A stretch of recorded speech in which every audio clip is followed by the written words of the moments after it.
Bonjour à tous. Donc dans cette vidéo, je vous montre comment coudre une patte de fente sur un chemisier. Alors là, c'est la manche. Ici, il y aura un poignet qui sera monté. Et donc cette patte de fente, elle se présente comme ça. Elle est plutôt fine, elle fait 1 cm de largeur et discrète. Alors la patte de fente se présente comme ça, donc c'est ce petit rectangle. Et donc la manche a été cousue. Là j'ai fait le repassage couture ouverte et maintenant je vais venir positionner ma patte de fente endroit contre endroit sur l'ouverture.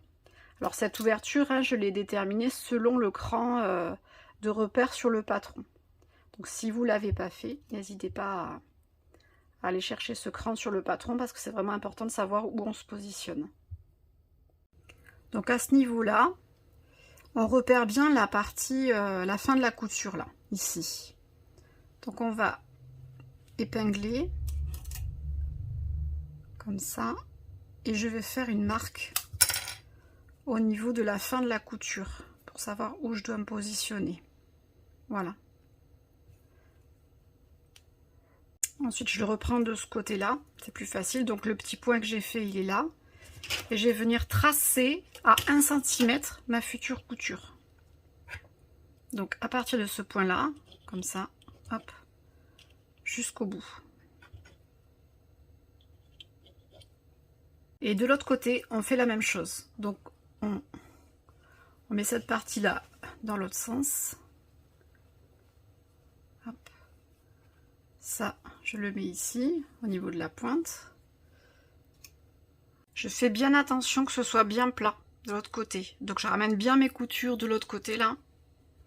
Et là, je peux épingler.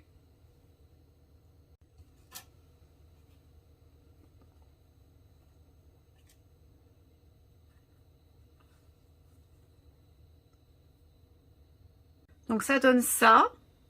J'ai bien tracé aussi le niveau de rencontre des deux coutures. Donc cette couture là et cette couture qui viendra là. J'ai mis les 1 cm. Et maintenant je vais coudre. Donc là, point d'arrêt jusqu'ici. Là, je vais faire un point d'arrêt. Et après, hop, je vais retourner cette partie là de l'autre côté et continuer la suite ici. Là, j'arrive à la partie la plus délicate de la pointe, donc le raccord entre les deux coutures. Alors déjà, je regarde dessous. J'aplatis bien pour pas qu'il y ait de faux plis et je mets tout de ce côté-là. Là, je vais venir coudre jusqu'ici, jusqu'au trait que j'ai fait.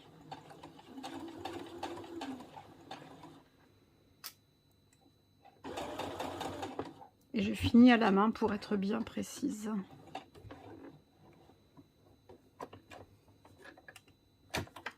Hop. Voilà. Maintenant, je fais un point d'arrêt.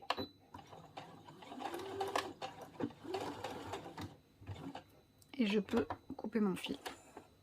Ensuite, je prends toute cette partie-là, je la remonte ici. Voilà. Je la remonte bien et je vais démarrer de là et je vais continuer ma couture. Donc on plante pile sur le trait. Je fais 2 points, je fais un point d'arrêt. Voilà. Et maintenant, je peux repartir dans l'autre sens. La couture est faite. Et voilà, si je retourne, je vois qu'il n'y a pas de souci, il n'y a pas de pli. Je vais pouvoir continuer la patte de fente. Maintenant, je vais passer au fer. Je vais repasser dans ce sens-là. Donc la couture vient côté patte de fente. Et ensuite, je vais, voilà, regardez, je vais faire 2 fois 1 cm et replier la patte sur elle-même, à l'intérieur. Comme ça. Et après, je vais piquer à ce niveau-là, nervure, ce qu'on appelle nervure, c'est-à-dire 2 mm du bord. Voici donc le résultat après le repassage. Donc là, on est sur l'endroit. Et donc j'ai rabattu 2 fois, 1 et 1 cm vers l'intérieur. Et j'ai bien repassé ici aussi. Et maintenant ma surpiqûre, je vais la faire ici. Voilà, tout le long. Comme ça je tiendrai les 2 parties.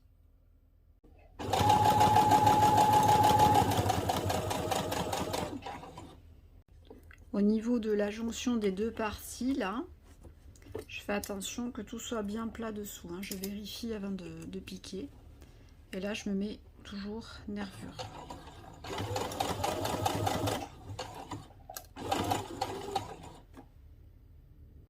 Voici donc le résultat.